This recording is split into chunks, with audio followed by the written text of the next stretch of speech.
G'day everyone, it's SDS SuperCoach providing SuperCoach content for you. Is here to present the round 14 review.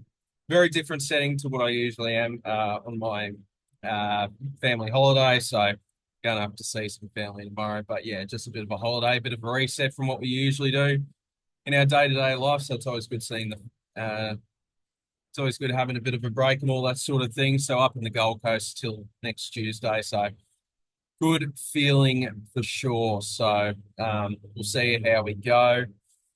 Yeah, having a good time thus far, and thought I'd give you guys a bit of a different seeing. I'm out on the balcony. I'm not a massive fan of heights. We're up on level 13, and I'll tell you what, I don't know why. I just not a huge fan of being up this high. I've always had a fear of heights, and gee, it's a big drop down, that's for sure. But it's okay. We scored 2,144, which is really good round, like round 14 rank, really good round. First in a best round in a fair while. Won 12 12 league games, and out of 15. Still got 8 trades left, which is a bit low, but I'm I'm 4 trades away from my team being officially done, so that's fine. And our season rate now is 1,032. So been very happy with how I've gone this season. I think my thought process this year has been as best as it ever has been, just with sticking with what I believe with what would make me have a good season. So I think that's been good. And especially the team value, that's what I'm most proud about. Is like I've got 180k banks. This would be 13,700,000 realistically. So I'm going to be using a lot of the money we've banked for a fair while this week.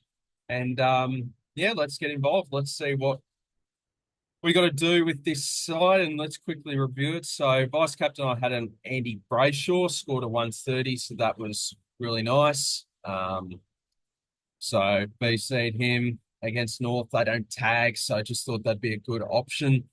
And Captain Gorn, so well, the fullback would have been Gorn, and he still went fine with 126, but you take the little wins while you can. Having Brayshaw, so that was pretty good. Just using Nick Dacos as a captain because he had the bye. Some other things we're going to talk about. I mean, the green dots. I think this was easily my best bye week. So I was in the position where I could actually loop a few different lines here. So I looped Angus Clark with the 29. We're obviously not going to take that. We're going to be taking Matt Carroll's 82, which I did. Ended up being my best 18. And same as Zach Johnson, I looped him and Bo Allen. Bo Allen was very respectful with a score of 69. Nice that he wasn't sub for a change. And I thought he was going to get down to 99k, but there we go. Zach Johnson with an 84. So if this was a month ago, this would have been perfect. But is his cash gen coming a little bit late? It might potentially be. So that's a little. I'm glad he's come along, but gee, it's a bit late, unfortunately. I'll be trying to use his cash. If not, he'll be just a guy on my bench that's on a fair bit of money, and I don't really want to waste the money that he's on, but you got to do what you got to do to finish the side. So we'll see what happens there. And I also loop Pedler and Keeler. Keeler, I bought him to be a key defender. He's ended up playing key forward, which isn't nice. So not ideal there. So we didn't take that. We took Pedler, and it didn't matter because he wasn't best 18 at the end of the day. So I think guys like Daniel, Rankin, Marshall, Petrarca, of course, and Pedler fell out of my best 18. So my lowest score was Matt Carroll's 82, which I'm very happy with.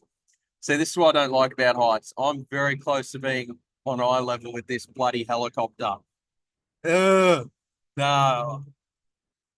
Might be the last time I do a balcony. I don't like it. I don't like it. That's all right. Got a beautiful view out here of the beach, so which is nice. Let's talk about some talking points for this team. So we'll quickly go through everyone.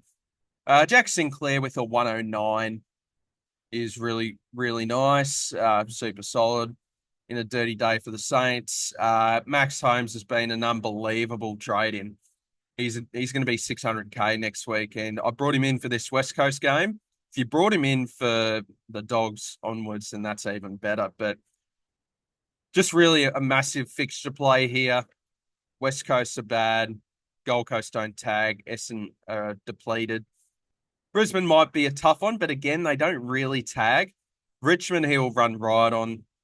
maybe Bedford goes there. St Kilda, I think he could go massive on. Then you got North who don't tag. Port, he might get a bit of attention, surely. Then he's got Essendon again. Then Sydney, can James Jordan keep up with him? I think he'll go to Bailey Smith, if anything.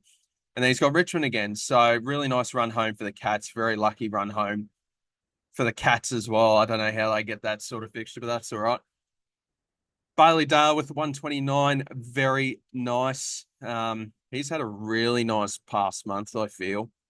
So he started off slow. We brought him in round 3, and he was a bit slow to start with, but his last 2 for 6 weeks have been fantastic. So he's paid off eventually. Took his time though. Connor Rozee, his move to defence has saved him as a pick. Did spend a little bit of time in the midfield, but that's all right. Harry Sheasel playing more of a midfield role with the 115. So hopefully this more midfield role can keep up. Matt Carroll, as I said, 82. Nice to get a spike game out of him. Been holding him this whole time. And I was very surprised at, how secure he is in this Carlton team. He isn't really. He missed 1 game since his debut. So they're giving him a fair amount of license. Now, they might change when Lockie Cowan's fully healthy, but that's okay. Nice to see a spike score because I was going to trade him out. But because I thought he was going to get dropped for the Eagles game, I thought Cowan, for some reason, is going to be healthy. Angus Clark, 29, just a dark day for the Bombers, so hard to read too much into that. Campbell Gray, defensive forward, so we're just going to be holding him. He's the new Connor Stone. Brayshaw, 130. North don't tag, so this is awesome. Dawson's been a tremendous trade-in, so I've been very happy with his work.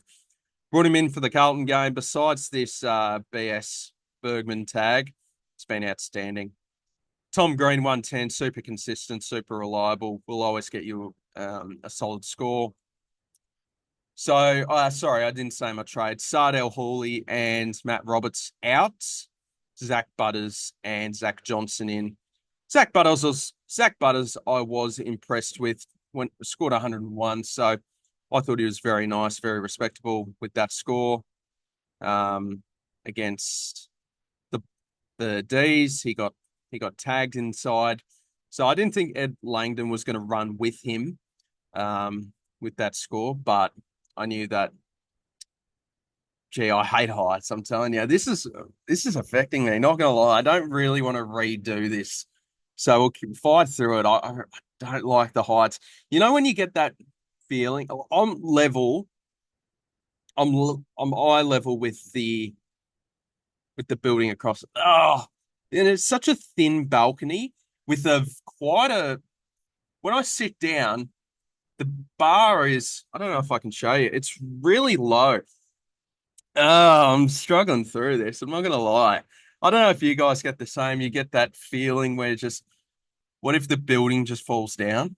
But I don't know. I won't. This will be my last podcast up here. I don't think I can do this. What are we talking about? Yeah, Zach, so bear with me. I'm sorry, guys. Zach Butters, 101. So he got tagged by Jack Viney.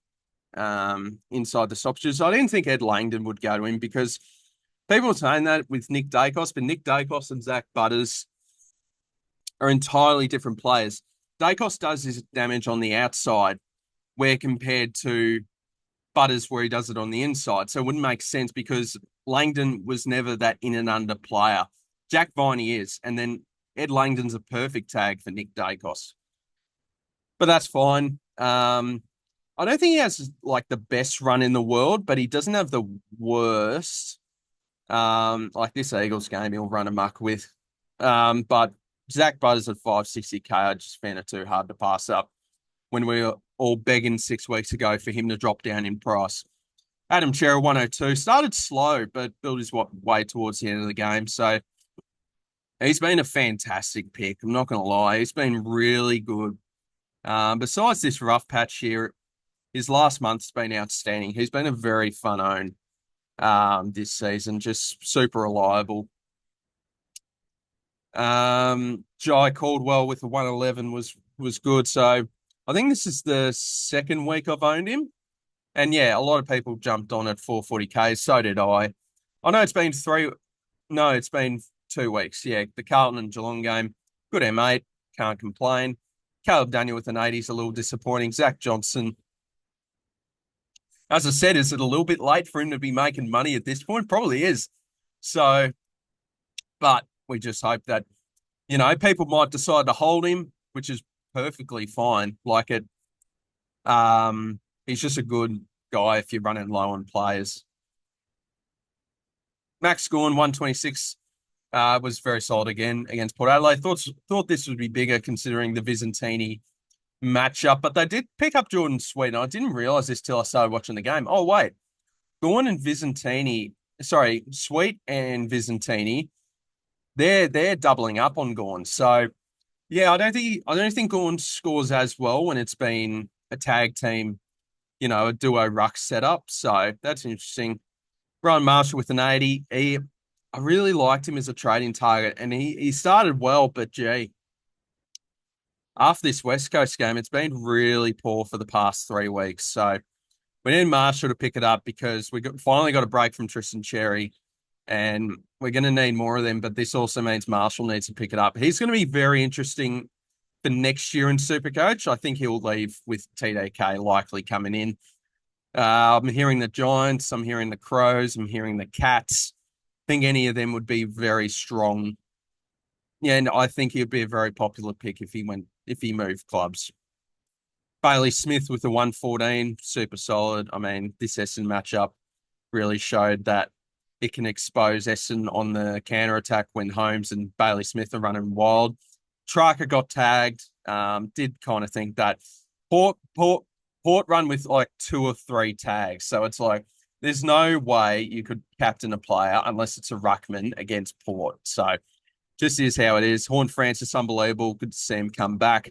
Same with McRae. So I've held these guys this whole time, and I've dropped 600 spots when they were out, and I actually think that's not a bad result. Like dropping 600 spots with 2 of your premiums out, that's pretty good result. So I probably have 1 or 2 too many forwards, but that's okay. If any of them get hurt, I have the flexibility to go to a midfielder or defender. That's fine. Jack McRae, tough to score considering Saints' circumstance. I guess the same thing with Marshall. He scored a lot better in AFL Fantasy than he did in SuperCoach. And then Horn Francis was unbelievable. He is getting scans on his shoulder.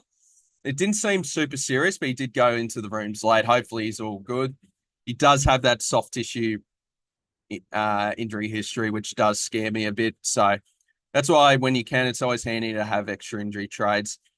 Isaac Rankin, 81. It's been a really poor 5-6 weeks from Rankin. So he's been a good starting pick, but he's really faded off as of late. So I think that's due to him playing a lot more forward. That's okay. I mean, there's no point trading him out, I feel. Luke Pedler, I mean, I think his cash generation's already up. Yeah, 48, and he hasn't scored that in the past 2 games. So he's made about 55K. Not great, but we're going to be trading him this week. Chad Warner is on his bye. Isaac Keeler, as I said, like I picked him to be a key defender. He's playing key forward, so that's kind of frustrating. But he is making a bit of money. He's made money for me. Picked him up at 138K, so it's not the worst pick in the world, but just not ideal. I had to grab him because I had to choose between Pedler and Keeler. And I ended up going Keeler, and that game in Alice Springs was just so fun to watch. But I had to pick him up due to Caden Cleary being named sub on that Saturday night, so I had to act quick. Nick Martin, 88. Yeah, he had to fall back down to earth, but he's been fantastic. So let's talk trades here. So we've got 8 trades left, and I think I've been kissed massively with Bontempelli getting tagged last week and then not going that great the week before, because I was very tempted to pay $640 to get Bontempelli. Decided not to. I actually don't remember what I did. I think I just grabbed Caldwell. Yeah, I grabbed Caldwell instead and just called it a day there. But I was very tempted to pay $640 for Bont. Gotten very lucky, looking like he's going to drop down to 550, 560K next week.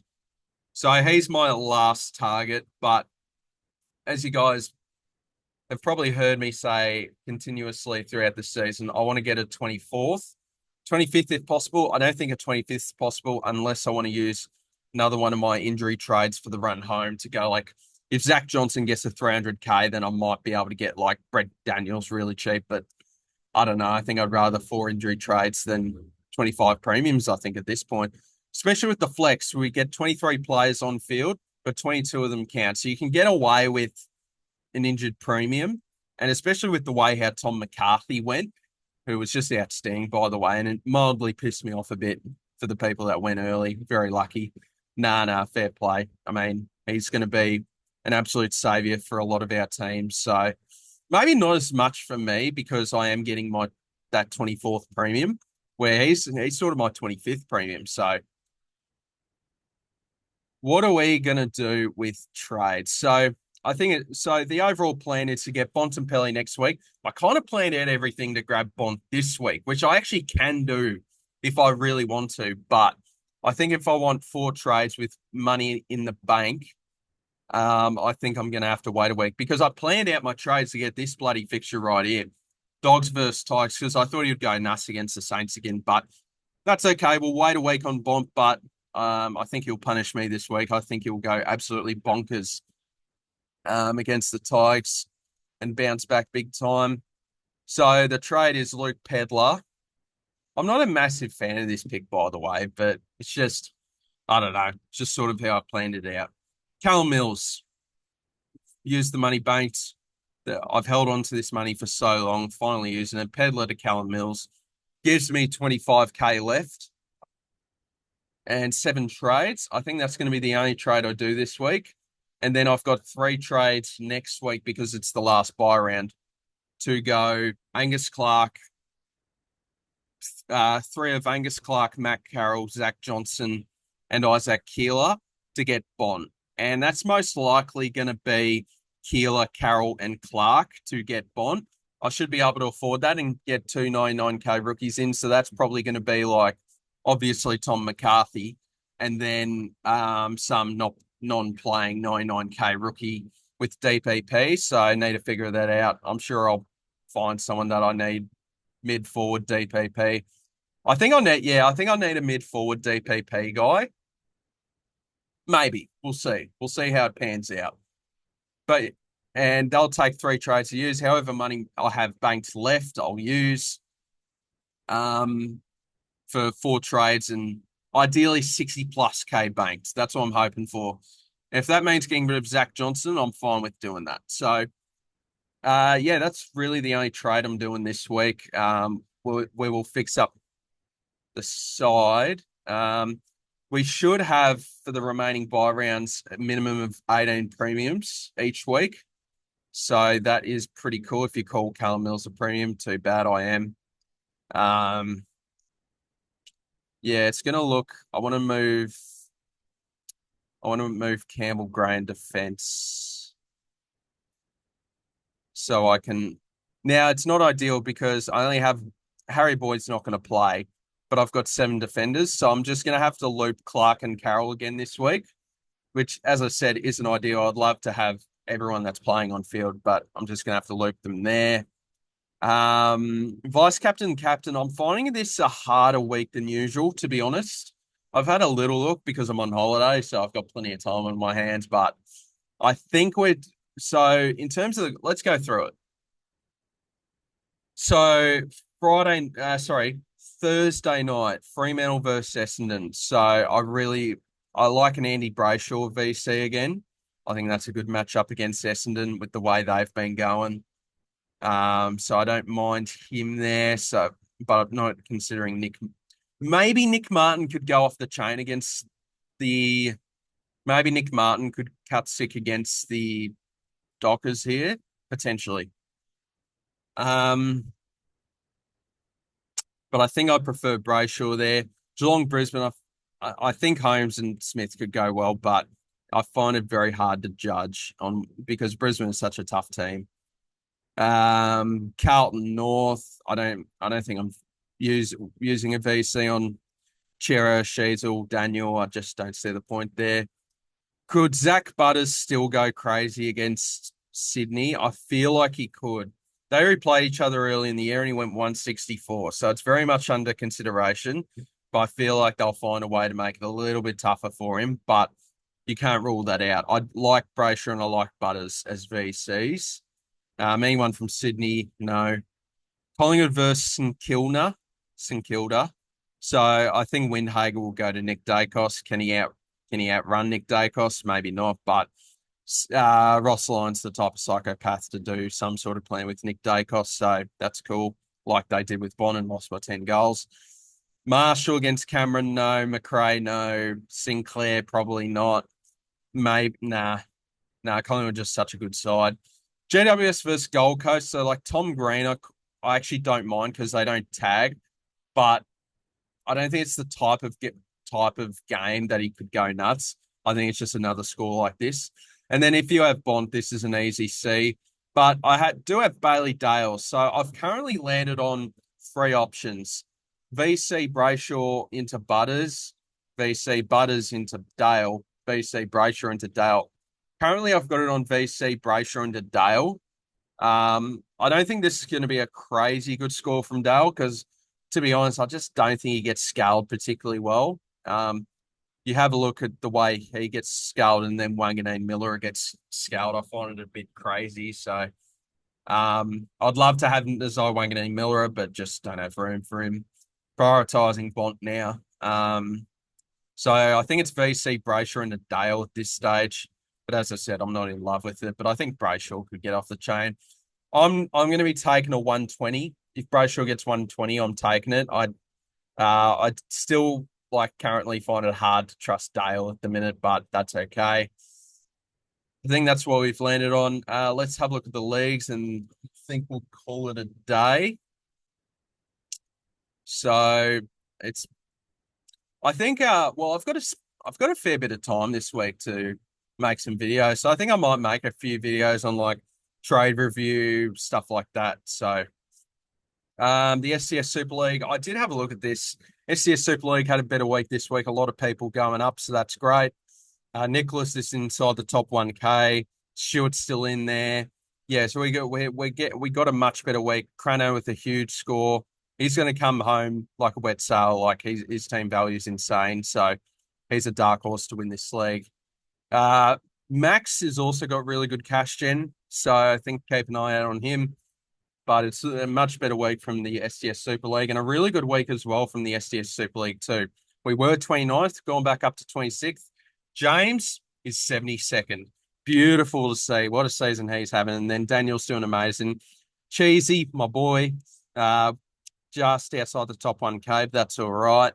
But really good season out of James and Daniel here. So shout out to you. Jack, good week out of him. So that's good to see. As you can see, this league is flying. So thank you everyone for joining this league. It's been awesome, good fun. So I'm still second. I think it's going to be very hard to beat James, I feel. SDS Super League, as I mentioned, every year, the winner of the SDS Super League gets access to the league every year, forever. So the winner last year, Jake, is, how did he go this week? Yeah, he's struggling a little bit more, but he'll be in the league every year. So good week indeed. In SuperCoach.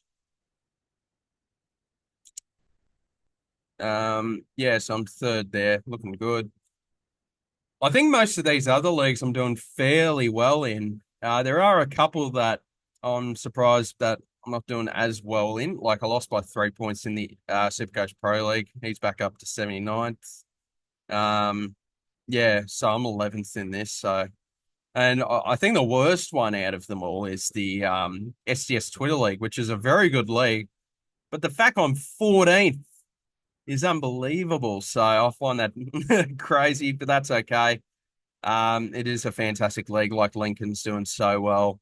I feel these guys are doing magnificently. So we'll wrap it up there, guys. Thank you all so much for tuning in. Love everyone, and we'll see you in the next video. I'll do a few videos this week. I'm very free. I'm going to enjoy Gold Coast. Have a good one, guys. Cheers.